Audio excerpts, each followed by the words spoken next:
আপনারা জানেন যে 17 তারিখে আমরা রাত্রিবেলা বসেছিলাম পার্টি অফিসে, আমাদের মেইন যে পার্টি অফিস আছে স্টেট অফিসে।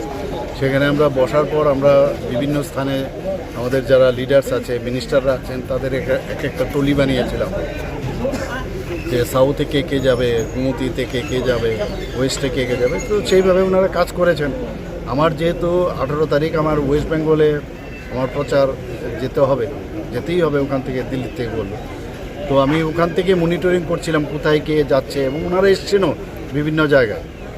আর এখানে যা অবস্থা দেখলাম যে মানে মথার দুর্বৃত্তরা যেভাবে এখানে ভারতীয় জনতা পার্টির শুধু অফিস না, যারা ভারতীয় জনতা পার্টিকে যারা সাপোর্ট করেছে এদের বাড়িতে পর্যন্ত আক্রমণ করেছে। আমি বিভিন্ন জায়গায় আমি গেছি, শুধু সাব্রমে না, বিভিন্ন জায়গায় আমি গেছি, ত্রিপুরার বেশিরভাগ জায়গায় আমি গেছি যেখানে যেখানে এই ধরনের ঘটনা হয়েছে। আর এগুলো নিয়ে আমরা এখন পুলিশ আধিকারিক এবং আমি ডিজি সাহেবকে নিয়ে এসেছি, চিফ সেক্রেটারি সাহেবকেও নিয়ে এসেছি, অন্যান্য আধিকারিকদের নিয়ে এসেছি। আমি আবারও বলছি, বারবার একই কথা আমি বলতে চাই না, অ্যাকশন ইজ বেটার দেন ওয়ার্ডস।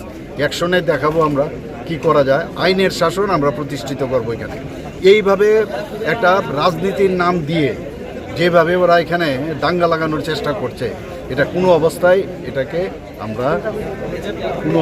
এটা হতে দেবো, পরিষ্কার। মনোবঙ্গলকে কি স্পেশাল কোনো ক্যাম্প বুঝবেন? এইগুলো করবে, যা যা করার পুলিশকে বলা হয়েছে। অনেকের নাম পাওয়া গেছে, কাউকে ছাড়া হবে না, এতটুকু আমি বলতে